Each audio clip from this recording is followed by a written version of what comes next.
So these days you probably know knowledge is pretty easy to come by, but wisdom seems to be pretty rare. And I realized today that a lot of the wisdom I got when it comes to playing in a band and performing came to me when I was about 19 or 20 years old. Before that, I had been in a teenage metal band my whole life, and that's all I knew. But it wasn't until I started playing in different projects with different people, older people. Some of these guys were, in the scene for 20, 30, sometimes 40 years. And so they had been around the block so many times that they had this great depth of wisdom and knowledge and advice that they were trying to give to me. But I rejected a lot of it at first because, like I said, I was in my early 20s and I thought I knew everything. And I would just sort of roll my eyes sometimes and think, oh, that's just old man stuff. So now I realize how valuable what they were trying to teach me is. And I thought I would share it with you guys. Maybe you can do better than I did with it. And I chose 12 bits of wisdom that I remember them passing on to me, or at least trying to pass on to me. And I thought I would make a list and share them with you guys today, and hopefully you can benefit from them. So one of the first things I learned from these guys is the ability to pace yourself when you play live. Sometimes I would watch them play and they were barely moving, like the drummer was like this. And all I could think was, oh, that guy's old. It's just because he's sore. He can't play because he's old or whatever. And it got to the point where I was sort of annoyed by it. So I would overdo it whenever I played live. And I would just go all out, use all my energy. One time I played a show on drums. And I started bashing the drums like I was in Metallica or something. And it turns out it was a 3-hour show. So we did 3 sets. And by the end of the show, I felt like I was paralyzed. And the next 2 days, I literally had to stay in bed because I could hardly move without wanting to scream. So that's something I was not used to. I was used to playing a half-hour set, 45 minutes at the most, but to play 3 hours, and it was an outdoor show, so we were kind of dehydrated, I just wrecked myself with that gig. So that was a big wake-up call that sometimes you really have to pace yourself at a gig. You don't want to have a long show, put all your energy into the first part of it, and then lose it and peter out to the end. You want the ending to get stronger and stronger and end on a high note. I was a big perfectionist, and I always wanted to learn solos and songs perfectly and perform them flawlessly. And the more I watched these guys, the more I was thinking, man, they're lazy. They're not even playing the right parts. They're just making stuff up on the fly. Everybody knows the solo to this song. How can they not know it? And I would get kind of agitated about it. But then I learned over time that the kind of crowds that we were playing for didn't care if you knew every single note of a song. It was really weird. And so there was one gig where I couldn't hear my guitar very well. And I played half of the set, and then I checked and I realized I was a little bit out of tune. And I was so bummed about it, but my singer just turned around and looked at me and said, "Don't worry, Mike. When you're a little bit out of tune, it just sounds like there's more guys playing." I thought that was hilarious because, if you ever play guitar with another guitar player and both of you are playing the same thing, you're going to be off from each other by a little bit. And oddly enough, it thickens the sound and makes it sound better. So that made me feel better at the time, but I was still kind of uptight about being out of tune. In my most recent band, the Heart Tribute Band, I made the mistake of wanting to make every show a gigantic production. So I got into running lights, stage lighting. I was constantly looking into buying new pieces for the light setup. So it got to the point where I had to show up to the gig 3 hours early just to set up all the lights and make sure they work right. Not to mention playing a whole show and then afterwards having to stay after 3 extra hours just to tear down. 3 hours because you had to tear down all your gear first, and then the lights came afterwards. Before I knew it, it was 3 in the morning, everybody else was gone, and I was still there wrapping cables. So I basically burned myself out on running lights and even just wanting to play live. So what I should have learned from the old guy wisdom, that's what I like to call it, is that only bring what you really need for a gig. Same with gear. If you're playing a little corner stage, you don't have to bring a Marshall stack. And I know we get excited when we buy new gear and we want to use it right away, but sometimes a venue just calls for a little combo amp. So try to bring only what the gig calls for. There was this one gig where I wanted to use this new amp that I just got, and it was a Yamaha DG100, and it had motorized faders. It was so cool and fancy and expensive. And so I set up on stage. There were 2 guitar players that night, and the other guy stood up next to me. And he was one of these veteran jobber guys who'd played his whole life. Anyway, he had this kind of old, janky-looking PV amp. And it sat next to mine, and I remember thinking, oh, I'm so glad I have this new high-tech mechanical, robotic, whatever amp. It's going to sound so great. And we plugged in, and I remember doing sound check. I was hitting a few chords, and he was hitting a few chords, and all I could hear was his amp. So I thought, oh, mine must just be turned down too much. Cranked it up to about 8, and it never sounded louder. It just seemed to disappear as soon as it came out of the speaker.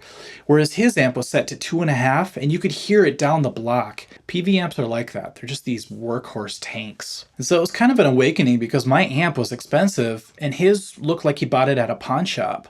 And it taught me that you don't need the best gear for a lot of these shows. You just need dependable gear that does the job. And not only are these old PV type amps loud, they're also usually very dependable. So yeah, the more experienced musicians know that you need a rescue bag full of things that could be useful whenever things go wrong, and they often do. These rescue bags usually contain spare tubes, batteries, strings, anything you can think of that you're probably going to need at a gig.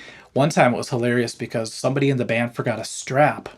And so the guy actually took duct tape from the bag and created a makeshift strap. And it didn't look so bad either. It looked like some Ace Frehley would use or something. So I remember turning 21 and playing a country gig. And what was weird was I decided, yeah, I think I'm going to try having a drink at this show. Before that, I never really drank while I played.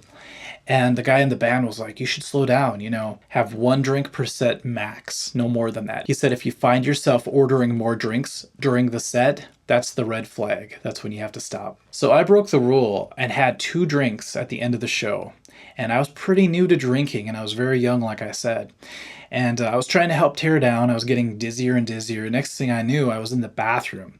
And they said they could hear me throwing up from outside. They were still tearing down on the stage. And I came out, and my singer's like, yeah, is that the first time you ever threw up from drinking? I'm like, yeah. He's like, felt like your boots were going to come out, didn't it? Just like the Stones say, you can't always get what you want. The wisdom of the elders told me, you can't always play what you want. You have to remember that you're playing for the crowd. And there are some gigs, sure, where it's maybe an original project where you're playing and you're really getting into the music and it's all about the project or whatever. But a lot of shows you play, you can't forget about the audience. They're there, they paid most likely to see you, and it's up to you to remember that and to perform for the crowd. So it's one of those things where some bands, you watch them and it looks like they're sort of too introverted, they're sort of playing for each other. It comes down to sometimes you have to step outside yourself and say, okay, what does this crowd want to hear? I remember one time our band was playing a bunch of heavy songs and the crowd just wasn't really getting into it. But we thought we were so good. We got through our set. We're like, wow, the crowd really wasn't responding to what we were doing. Then the next band came up and the first song they played was Fortunate Son by Creedence Clearwater Revival. And the crowd went crazy. And I'm like, man, we suck at reading a crowd. And ever since then, I realized that most gigs that I played, it's more about what does the crowd want you to play. And I'm not saying you have to play all the songs that the crowd requests, because that could be a nightmare as well. I'm saying that even if you're not playing the kind of music they want to hear, you could still get the crowd more involved. You can have them sing along with you, clap along with you. You can talk to them between the songs. There are just ways to connect to the crowd that even if you're not playing their favorite kind of music, they still leave feeling like they were connected to the band in some way. You have to make sure you draw the line between you and the crowd. So luckily there's usually a stage with monitors that keep you separate, but sometimes that is not the case, and maybe you're playing on the floor, or maybe someone just decides they want to step up onto the stage, or they get a little too close. Like I had a guy holding a beer above my pedal board one time, and I was just like, dude, you gotta back up. One time we were playing and it was a college town and we were set up on the floor, and these people kept dancing like crazy in front of our singer, and next thing you know, one of them trips, falls, bangs the microphone right into our singer's face, and his keyboard fell off the stand and onto the floor. So after seeing his bloody mouth, I really learned the lesson that you have to be able to separate yourself from the crowd. If you let somebody come up on stage, which is a very tempting thing to do if you've had a few drinks and everyone's having a good time, maybe they just want to come up and sing in a mic or play a tambourine or something, you can't let that happen. You never know if someone had had too many drinks and they maybe trip or something and they fall off the stage and bash their head in or even die or whatever. So that could get ugly really fast. It's bad enough when your band members are tripping and falling on stage. You don't want an audience member doing the same thing. It's really important to let the crowd know who you are and leave them remembering you. So don't forget banners, flyers, mention the band's name as much as you can when you're on stage. I've seen bands before that were really great, but they didn't even have the band's logo on the kick drum, no signage anywhere. So they left and nobody really knew what the name of the band was. You had to go ask the pull tab lady who the band was, and that's not a good sign. So what the pros always seem to do is bring t-shirts. They always seem to leave something for the crowd to remember them with. It's well worth it and pays off in the end. You have to make sure you dress like a pro. I've seen bands go up on stage before and they're wearing shorts and maybe pull-up white socks, and they just look like they came from their bedroom straight to the stage. And it seems like a lot of the time the crowd doesn't take them very seriously. So what I realized from these guys who have been playing a long time, they either have their stage uniform, and I don't want to say uniform like they dressed up in a tuxedo or something, but it was always something professional looking. And I remember I would go on stage wearing blue jeans and tennis shoes or whatever, and I didn't really care. And the bigger bands that I got in, the more they would say, hey, do you think you could wear a black shirt instead? Maybe black pants? Maybe don't wear that sweater or whatever. I didn't wear sweaters, but you get the idea. So it's really important to show the crowd that you're professional, not only in how you play, of course, that's important, but also how you look. You'll most likely do a show where at the end of the night, the manager splits and nobody pays you.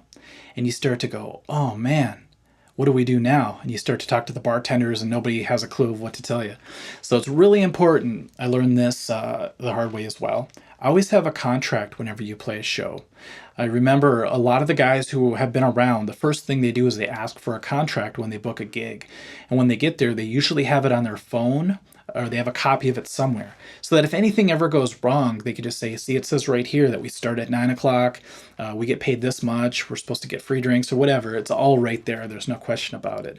That could get really dicey if there's no contract and nobody knows what's going on, which is the case half the time with the bar staff. They just like, I don't know, nobody told me. And not only does that allow you to know what's going to happen on their end, they know what to expect on your end as well. So you know what you have to do in order to fulfill the agreement that you have. If you ever saw the movie Anvil, the story of Anvil, I think it's called, you'll see that scene where at the end the singer's just screaming because they basically stiffed them. They weren't going to pay them the full amount. And I kept thinking, man, if they just had a contract or whatever, maybe they did. I missed that part of the documentary, but you don't want to end up at the end of the night screaming at the manager. Just put it that way.